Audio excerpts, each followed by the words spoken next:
Bakit hindi pinahintulutan ng Diyos ang mga nilalang na ito sa arko ni Noah?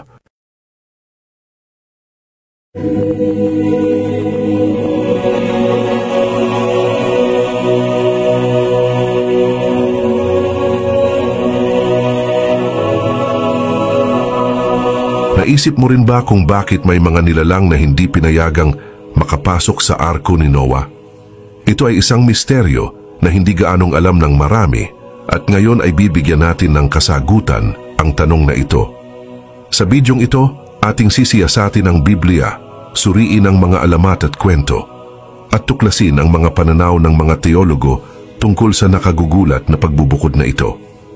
Kaya naman huwag palampasin ang pagkakataong ito na maunawaan ang banal na kasulatan at ang mga hiwaga nito. Isa itong mind-blowing topic na hinanda ko para sa iyo. Natiyak kong kapupulutan mo ng napakaraming aral. Kaya naman manatiling nakatutok hanggang sa dulo para sa mas marami pang kapanapanabik na nilalaman tungkol sa Biblia. At kung handa ka na, simulan na natin. Nagsisimula ang kwento ng baha nang mapansin ng Diyos ang tumitinding kasamaan ng sangkatauhan. Dahil dito, nagpasya siyang linisin ang mundo sa pamamagitan ng isang malawakang baha. Pinili ng Diyos si Noah, isang matuwid at walang dungis na tao sa kanyang panahon, upang tuparin ang mahalagang misyon, ang gumawa ng arko na magsisilbing kanlungan niya, ng kanyang pamilya at ng mga pares ng bawat uri ng hayop. Ang paggawa ng arko ay isang napakalaking tungkulin na iniutos ng Diyos upang iligtas ang kaniyang nilikha. Kaya naman si Noah, bilang masunurin sa salita ng Diyos, ay sumunod ng mabuti sa lahat ng tagubilin. Sa aklat ng Genesis, 6 na kabanata mula sa 14 na berso. Kaya gumawa ka ng isang malaking barko na yari sa kahoy na sipres. Lagyan mo ito ng mga silid at pahiran mo ng alkitran ang loob at labas nito. Ang barkong gagawin mo ay 135 metro ang haba, 22 metro ang luwang, at 13.5 metro ang taas. Bubungan mo ito at lagyan ng kalahating metrong pagitan mula sa bubong hanggang sa tagiliran. Gawin mong 3 palapag ang barko at lagyan mo ng pintuan sa tagiliran. Ang napakalaking arko na ito ay dapat magkaroon ng isang pintuan lamang, 3 palapag at isang bintana para sa liwanag at bentilasyon. Ang pagpapanatili ng mga species ay isang mahalagang bahagi ng plano ng Diyos. Sa 6 na kabanata, 19 na berso, at sa bawat nangabubuhay, sa lahat ng laman ay maglululan ka sa loob ng sasakyan ng 2 sa bawat uri upang maingatan silang buhay na kasama mo, lalaki at babae ang kinakailangan. Ang utos na ito ay inulit sa Genesis 7 kabanata mula sa 2 berso, kung saan inatasan ng Diyos si Noah na kumuha ng 7 pares ng malilinis na hayop at 2 pares ng maruruming hayop. Ang pagtatayo ng arko ay hindi lamang isang gawa ng pagsunod, kundi isa ring simbolo ng pag-asa at panibagong simula. Sa pamamagitan ng pagtitipon ng iba't ibang uri ng nilalang, siniguro ni Noah na ang masaganang likha ng Diyos ay makakaligtas sa nalalapit na pagkawasak. Ang arko na puno ng buhay ay naging isang maliit na larawan ng mundo na nagpapakita ng proteksyon at pagtustos ng Diyos para sa kanyang nilikha. Ang mga malilinis na hayop na kinuha sa mas malaking bilang ay sumisimbolo ng kadalisayan at kabanalan sapagkat madalas silang ginagamit sa mga sakripisyo.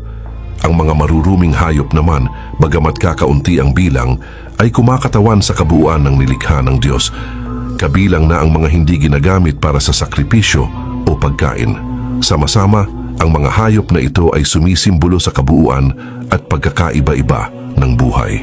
Ang ideya na may mga nilalang na hindi pinahintulutang sumakay sa arko ni Noah ay nagbigay daan sa mga alamat at kwento sa loob ng maraming siglo. Ang mga sinaunang salaysay ay tumutukoy sa mga nilalang tulad ng mga Nephilim, mga higanting binanggit sa Genesis na inilarawan bilang mga supling ng mga anak ng Diyos at mga anak na babae ng tao. Ayon sa ilang ulat, ang mga higanting ito ay marahas at tiwali, dahilan upang linisin ng Diyos ang mundo sa pamamagitan ng baha. Mayroon ding mga alamat na nagsasalaysay ng mga hybrid na nilalang tulad ng mga centaur at chimera na sinasabing hindi isinama sa arko. Bagamat ang mga ganitong mythological creatures ay hindi tahasang binanggit sa Biblia, ang kanilang pagkakabukod ay naaayon sa diin ng Biblia sa pagpapanatili ng kadalisayan ng orihinal na likha ng Diyos. Ipinapahiwatig sa Genesis na tanging mga nilalang na nilikha ayon sa kanilang uri ang pinahintulutang sumakay sa arko at ang mga hybrid o tiwaling nilalang ay hindi isinama. Ang pagbubukod na ito ay maaaring ituring bilang isang pagsisikap na mapanatili ang integridad ng likha ng Diyos at alisin ang katiwalian.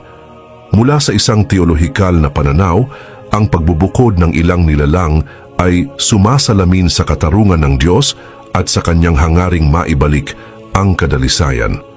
Naniniwala ang mga Bible scholars na ang mga nilalang tulad ng Nephilim ay kumakatawan sa katiwalian ng orihinal na likha ng Diyos na sumalungat sa likas na kaayusan. Ang kanilang pagbubukod ay sumisimbolo sa pag-aalis ng kasalanan at katiwalian at nagbibigay daan sa isang bagong simula. Ang pagsunod ni Noah sa mga tagubilin ng Diyos ay nagbibigay diin sa kahalagahan ng pananampalataya at pagtitiwala. Pagkatapos ng baha, nagtatag ang Diyos ng isang tipan kay Noah, nangakong hindi na muling gugunawin ang mundo sa pamamagitan ng baha, at ibinigay ang bahaghari bilang tanda ng pangakong ito. Ang tipan na ito ay nagbigay diin sa hangarin ng Diyos para sa isang relasyon na nakabatay sa tiwala at pagsunod. Ang aklat ni Enoch at iba pang mga apocryphal scriptures ay nagbibigay ng mga karagdagang pananaw tungkol sa mga nilalang na hindi isinama sa arko. Inilarawan sa mga tekstong ito ang mga Nephilim bilang mga supling ng mga fallen angels na nagturo ng ipinagbabawal na kaalaman sa sangkatauhan, na nagdulot sa moral na katiwalian na nagbigay daan sa baha. Ayon kay Enoch, ang pagbubukod ng mga nilalang na ito ay kinakailangan upang maibalik ang banal na kadalisayan. Ang iba pang apocryphal sources tulad ng Aklat ng Jubilees ay binanggit din ang mga nilalang na hindi pinayagang sumakay sa arko, kabilang ang mga hybrid na resulta ng ipinagbabawal na pagsasama. Ang mga salaysay na ito ay tumutugma sa biblical theme ng pagbabalik ng natural na kaayusan at binibigyang diin ang kabigatan ng paglabag sa mga banal na hangganan. Ang pagbubukod ng ilang nilalang mula sa arko ni Noah ay sumisimbolo sa pag-aalis ng karumihan at katiwalian. Ito ay nagsisilbing paalala ng mga kahihinatnan ng kasalanan at ang kahalagahan ng pagsunod sa Diyos. Ang kwento ng baha ay nagpapakita ng katarungan at awa ng Diyos na nagbibigay ng pagkakataon sa sangkatauhan para sa panibagong simula. Sa pagninilay-nilay sa kwentong ito, tayo ay naaalala sa pangangailangan na mapanatili ang moral at espiritual na integridad sa isang mundong madalas lumihis mula sa mga banal na prinsipyo. Ang kwento ni Noah at ng arko ay higit pa sa isang makasaysayang salaysay. Ito ay isang paalala ng pag-asa, pananampalataya at muling pagbangon. Ang mensahe nito ay nananatiling mahalaga sa ating panahon, ang kahalagahan ng pagsunod sa kalooban ng Diyos, ang pagpapanatili ng moralidad sa gitna ng kaguluhan, at ang pananampalatayang nagbubunga ng bagong simula. Sa ating pang-araw-araw na buhay, maaari nating makita ang sarili nating baha sa anyo ng mga pagsubok, pagkukulang at pagkakamali. Subalit tulad ni Noah, tinatawagan tayo ng Diyos na magtiwala sa Kanya, sumunod sa Kanyang mga tagubilin at maghanda para sa muling pagbangon. Ang arko ay sumisimbolo ng kanlungan ng Diyos, isang lugar kung saan tayo makakatagpo ng kaligtasan at kapayapaan kung tayo'y magtitiwala sa Kanya. Ang pagbubukod sa ilang nilalang mula sa arko ay nagpapakita rin ng responsibilidad nating panatilihin ang kadalisayan at integridad ng ating buhay. Ito ay hamon para sa atin na layuan ang anumang bagay na nagpapasama sa ating moralidad o sa ating relasyon sa Diyos. Sa huli, tandaan natin, ang Diyos ay laging nagbibigay ng pagkakataon para magsimula muli. Anuman ang ating nagawa o naging pagkukulang, lagi siyang may planong magbigay ng panibagong buhay. Basta't handa tayong magtiwala at sumunod sa Kanya.